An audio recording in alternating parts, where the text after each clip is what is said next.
Hello and welcome to Inside Sports. I'm your host, Todd Blackstock. We have a fun show for you today as we'll discuss track and field with Olympic gold medalist Dawn Harper-Nelson. And did you know that the game of chess has gained worldwide popularity during the pandemic, and that the World Chess Hall of Fame and the St. Louis Chess Club were recently featured on HBO's Real Sports?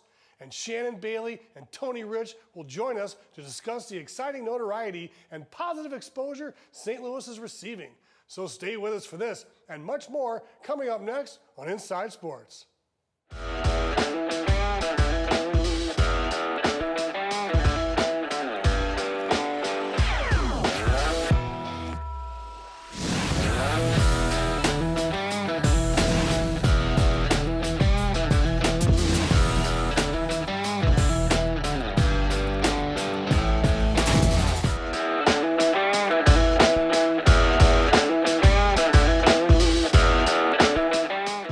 Welcome to the show. In our first segment today, we have Shannon Bailey, the Chief Curator of the World Chess Hall of Fame, and Tony Rich, the Executive Director of the St. Louis Chess Club. Shannon and Tony, thanks for joining us here today on Inside Sports. Thank you so much for having us. Yeah. I guess we'll kick it off with both of you can chime in on this one. Recently on HBO Real Sports with Brian Gumbel, they have a huge feature on the St. Louis Chess Club and the World Hall of Fame. And it does paint a very good light on St. Louis, the Chess Club, and the Hall of Fame. You guys must be totally excited about that. We'll start with you, Shannon. Yeah, the segment was beautiful. And I really think it kind of showed off everything that we've been doing here with chess in St. Louis. I mean, the World Chess Hall of Fame is celebrating their 10th anniversary this year. And we're a couple years behind Tony and the club, but we worked so well together to promote this game. And it just made me smile the whole time. Tony, I was watching it, and obviously Rex Singlefeld has been a major contributor and supporter of the project. You guys have recently done some great things, some expansions and things like that. How did you guys end up getting the World Chess Hall of Fame, you know, kind of, I guess, merging, or not merging, but kind of sharing facilities with the chess club?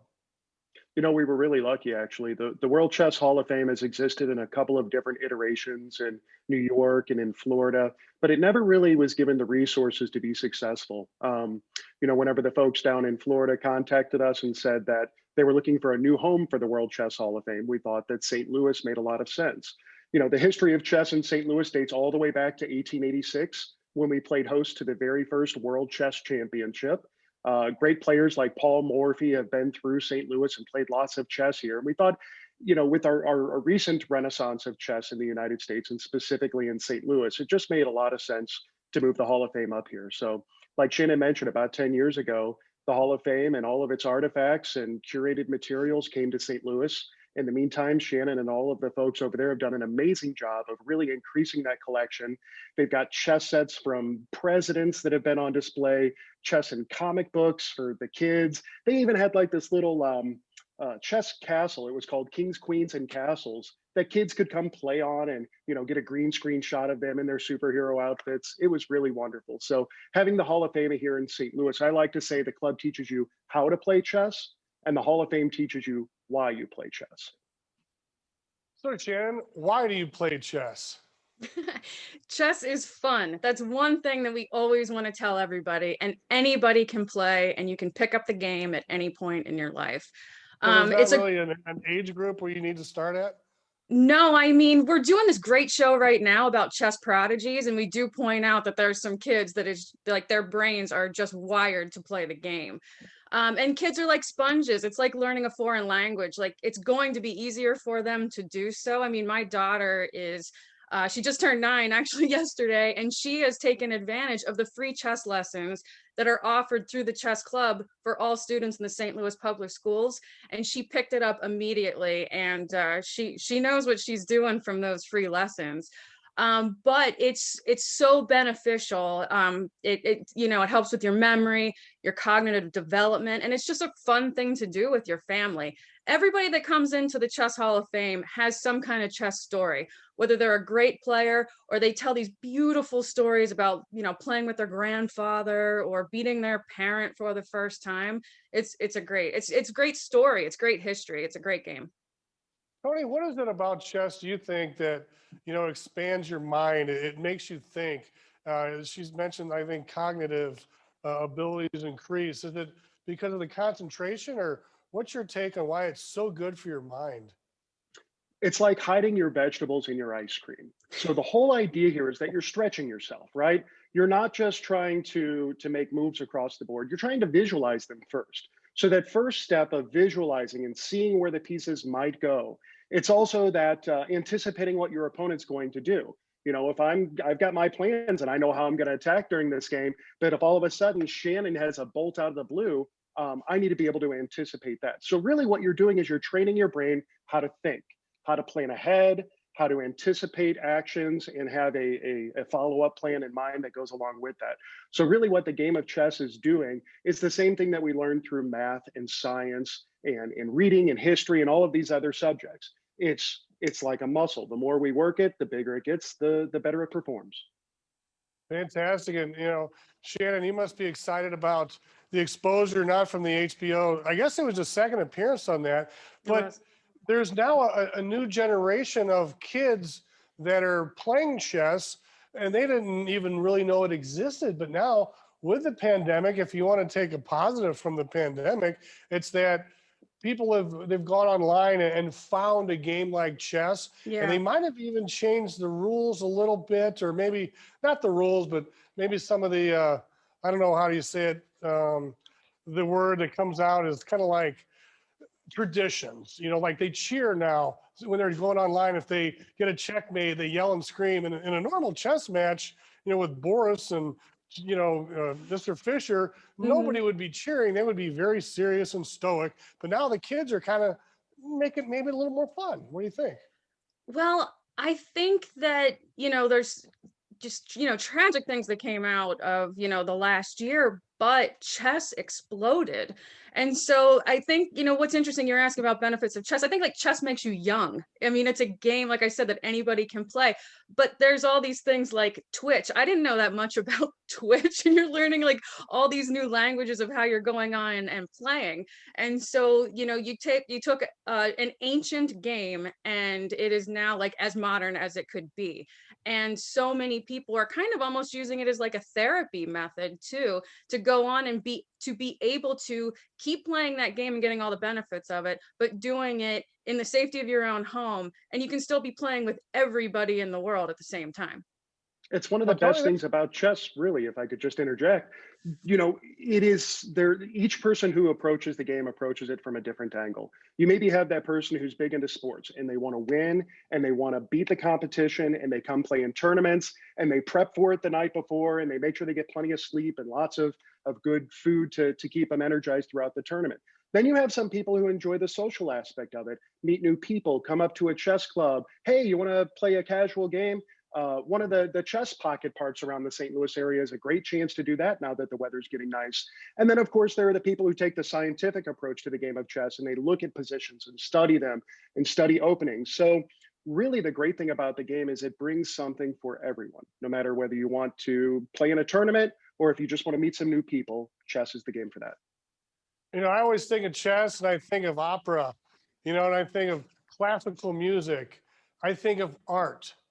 And I know that's a huge part of chess, the arts, and coming in and getting a studio and pairing up maybe a museum with a chess club and the art. It really coincides pretty well, but it doesn't have to be that way anymore, and it can still be that way as well. Well, one thing that is different about the Hall of Fame in St. Louis than it was before is that we do look at chess from every single one of those angles that you just mentioned. You kind of hear World Chess Hall of Fame, so you're going to probably have set in your mind what you think that might be, but it's not kind of what we do there. It's a cultural institution. It's like a cultural salon.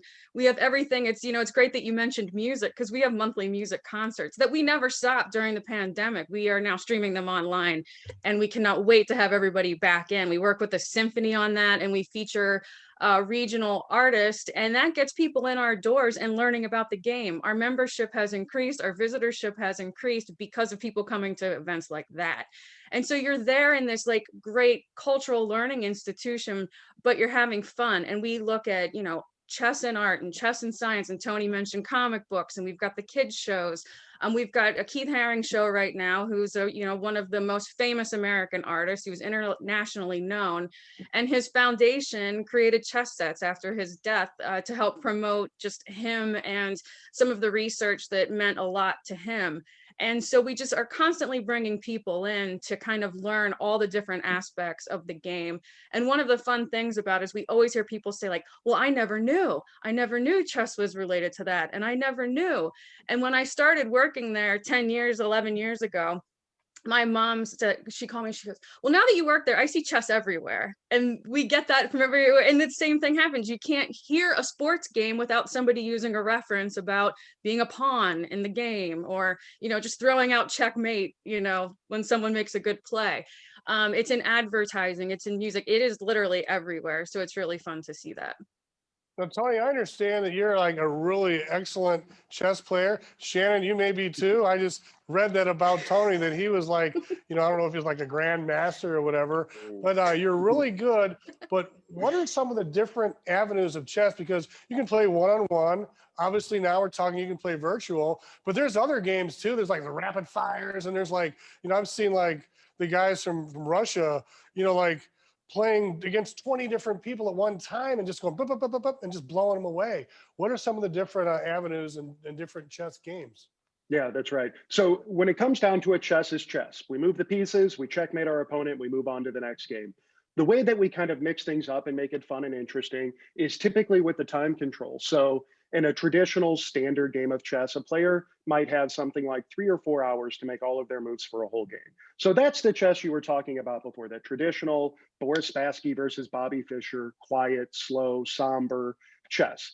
But these days, a lot of the top players, including the world champion Magnus Carlsen, actually prefer to play styles of chess that are known as rapid or blitz. Rapid means that one game might last up to an hour, usually much shorter than that. And blitz is even faster. Blitz means one game might last 10 minutes or less. So these guys come in, and it's no longer about sitting down and kind of going through those mental calculations and checking and rechecking your analysis and trying to understand what's happening. It's much more of a gut instinct game at that point. So you can imagine that a world champion chess player has probably played tens of thousands of games in their life. So that's where their talent really comes through and shines. It's that intuition, that sense that there's something in this position, and whatever the world champion sacrifices a piece against you, you know you're in trouble. So it makes it exciting, makes it fast paced, and it makes it much more interesting to watch the play by play. So Shannon, can anybody come to the World Chess Hall of Fame? What's the procedures for it? Well, we are open 7 days a week, and so it's very easy to come down. You know, we have this great location in the Central West End. It is free. We have a suggested donation, but we welcome everybody to come in.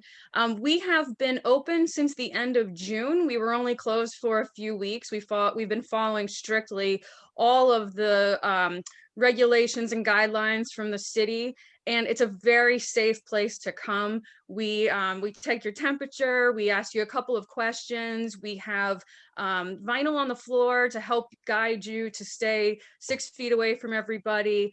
We've been keeping it a low capacity, but our visitors, our numbers are increasing rapidly. Between the Keith Haring show and our great mastermind show, and then the popularity of the Queen's Gambit, I cannot tell you how many people have come down to see the Hall of Fame because they watched that show on Netflix. And so yeah, tell us about the Queen's Gambit. Yeah, so it's a great book from the early 1980s, and the book is an easy read, and the show follows the book very, very closely. So I recommend anybody to read the book too. But that show really really showed so many fantastic things about the game, and that it is interesting and fun, and there's a great story. They worked with the author worked a lot with chess players when he put together the book in the 1980s, and then they worked with like Gary Kasparov on the show to make sure that the games were accurate, that the people's names were said correctly, that everything was kind of going on. And it was, you know, one of the highest rated shows of Netflix. And so I think it was something like 65 million people watched in the first few, you know, viewings of it. And so, you know, the actress is winning all kinds of awards, and it was beautiful to see. And that created another international explosion of the game as well. So we would literally have people come down and say, I didn't know this place was here. I watched the Queen's Gambit, I looked it up, and now I'm here to see this. Our store sold out of chess sets. We were selling them online all through the stores. We couldn't keep them in stock from the vendors. And again, I think, you know, I'm speaking on behalf of Tony, but we love that. It just means that more people are going to be playing the game. It's just great. That's fantastic. And we got about a minute left, Tony. How can you join or get involved with the St. Louis Chess Club? And do you have any final thoughts before we let you guys go? Sure. Easiest way to find out about the St. Louis Chess Club is go to our website, stlouischessclub.org. The World Chess Hall of Fame is worldchesshof.org. So you can find all the programming, classes, tournaments, lectures on there. And I guess the last thing I would say is, as a nonprofit organization in St. Louis, our mission really centers around kids. So it's not just the two chess centers, the club and the Hall of Fame that you see in the Central West End, but it's more than 100 schools in the St. Louis area. Thousands of students learn chess in their classrooms, both virtually now and in the classroom prior to that. We have Scout Merit Badge Days where kids can come down and earn their chess merit badge from the Scouts BSA, as well as summer camps and everything else you can imagine. All the info's up at stlouischessclub.org. stlouischessclub.org. That's it. Shannon, Tony, thank you so much for joining us here at Inside Sports. We really appreciate it. Can't wait to get down there and check it out, because you got a beautiful campus there, and it's really highlighted the Central West End in that area. Appreciate it. Appreciate you. Thank you. We're going to go ahead and take a quick break now, but when we return, Olympic gold medalist Dawn Harper-Nelson will join us, so stick around.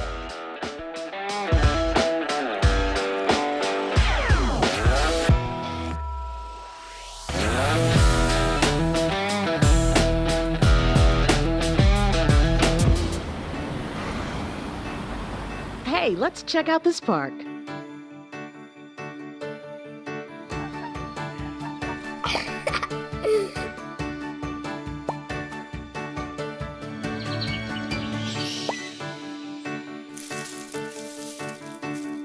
Oh, wow, that's really cool.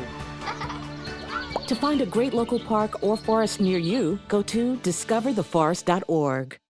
So there you are, shuffling through a stack of resumes, and you come to mine. This is it. First impression. My way in.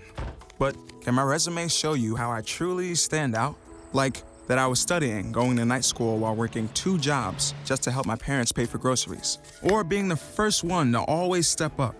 No, that's something you just can't put on paper. Look beyond the resume and discover new ways to develop great talent that is dedicated, hardworking, and determined like me. Inside Sports. I'm Todd Blackstock. Our next guest today is from East St. Louis. This followed in the footsteps of the great Jackie Joyner-Kersee, winning gold and silver medals in the Olympics. And her coach is the legendary Bobby Kersee. At this time, we welcome Dawn Harper-Nelson to Inside Sports. Dawn, how are you today? I'm doing great. Thank you so much for having me. Excited to be here. You know, I know you've carved out your history of your own. You've carved out gold medals, silver medals, but Jackie Joyner was like one of the first ever and one of the greatest female athletes coming from East St. Louis. So it's exciting to see, you know, some younger people coming up after her. And I say following in her footsteps, because how can you not feel that way when she's such a, you know, worldwide figure, and then you've carved out a gold and a silver on your own? Absolutely. I mean, Jackie was just inspiring. Like, being from East St. Louis, I had the same high school coach as her, Coach Benoit, and then to have her husband when I went to UCLA as my coach, you know, and then him to coach me professionally throughout my career. I mean, how can you not say, Jackie, I'm going to hang onto your coattails and just, ride it on up. And she's been there throughout that journey as well. Been to, Olympic trials, they're supporting me, calling me on the phone, making sure, I felt like I was mentally ready, physically ready. I mean, just a huge encourager. So absolutely love Jackie.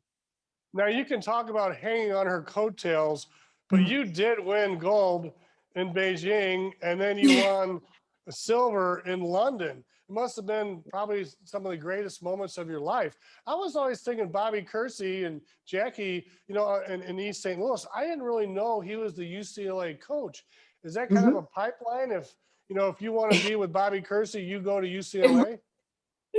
Right. He was definitely so. Before I got there, he was the head coach at UCLA. And then by the time I was there, he was the assistant. He was the volunteer coach because he was also coaching professionally as well. So he volunteered his time. And so I was under his wing while I was at UCLA as well. And so, then just right into professionally. And a huge motivator for me for UCLA was obviously Jackie Joyner-Kersee. She went there, and Gail Devers. But then it's like, I know that I want to run track professionally when I'm done. Bobby Kersee's there, I gotta go. Yeah, that's pretty awesome. So you went to 2 Olympics. Can you maybe contrast them a little bit? One in Beijing, one in London. Did you get out of the village at all, or was it pretty much focused, or did you get to travel and tour a little bit?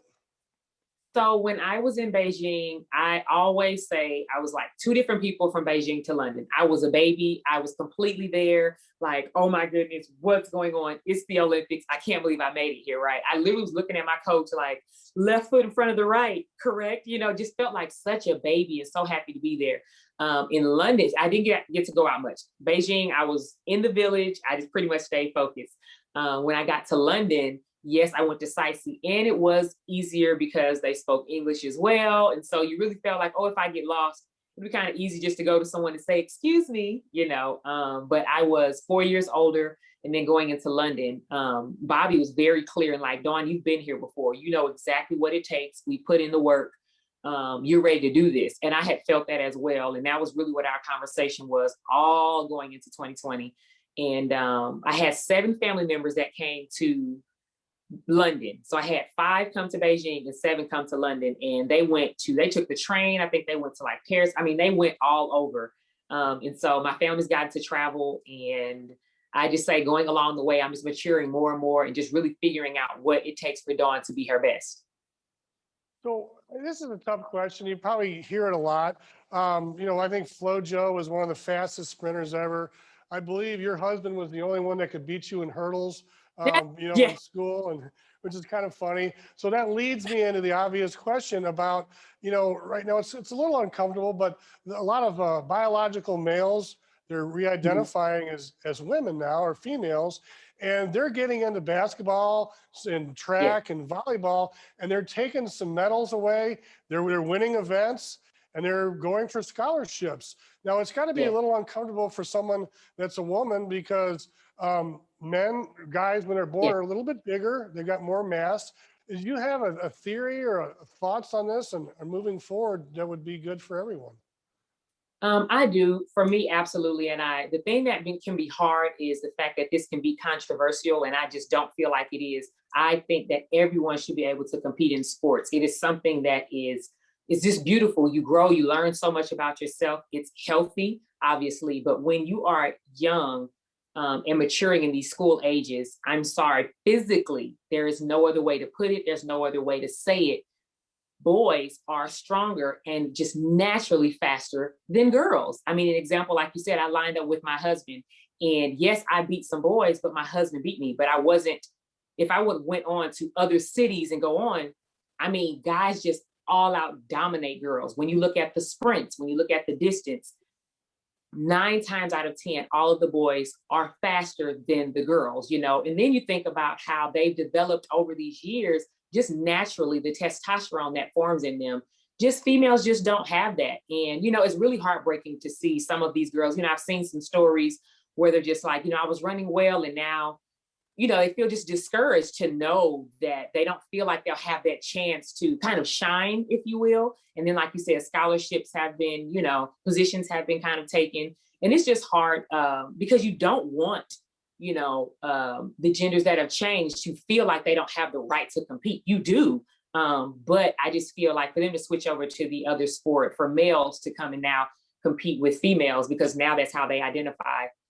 It's just like your gender, it's not fair. I mean, I don't agree with that.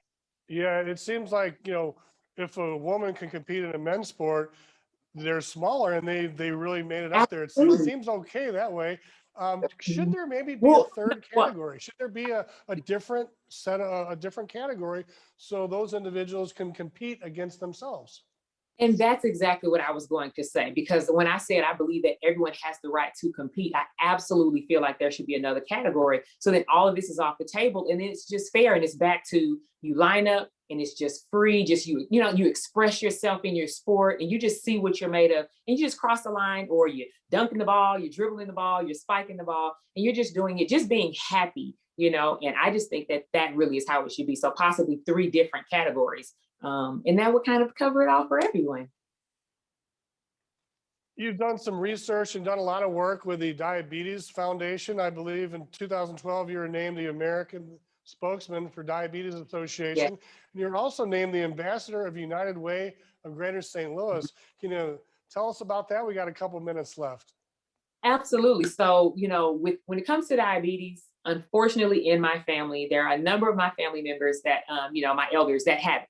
And I didn't realize that younger. And, as I grow up, we have conversations and I'm like, oh, okay, this is a real thing. And I have to, take my health, serious as well. And so that was something that I felt was like dear to me, to know that I have loved ones that take their health serious. And they're just at a point right now where it seems like they felt like they couldn't do anything about it. So I wanted to learn about it and understand that you can control, from your diet, from your mental health, your physical health. And that's obviously why sports is so important to me as well. And when it came to United Way, education and making sure that all of our youth literally have, as much as we can level the playing field, that's what we want to do. And so for me, I always go back to, my hometown, East St. Louis, where I have to speak to the kids and let them know I literally was in your same shoes. And I understand you feel like you may have disadvantages or certain things, that just don't go your way, but you decide, you ultimately have that decision, in your future. And I'm living proof of it. I was in those shoes, I felt like how, but, figure out what can be, your way to improve yourself in your way out, so to speak. Well, Don, thank you so much for joining us. My final thing here would be moving forward. I know you're thinking about competing last year in the Olympics. What's your future hold? So right now I'm literally training. Today's my off day, so I'm going to get adjusted for my chiropractor, but I'm literally training for Tokyo 2021. And so I train through the week. I train here in the Midwest, and the goal is, things are going really well. The goal is obviously to be on top of that podium again. I've tasted gold and silver, and gold tastes the best. So, my community is backing me, and I'm really excited about it to be home doing this.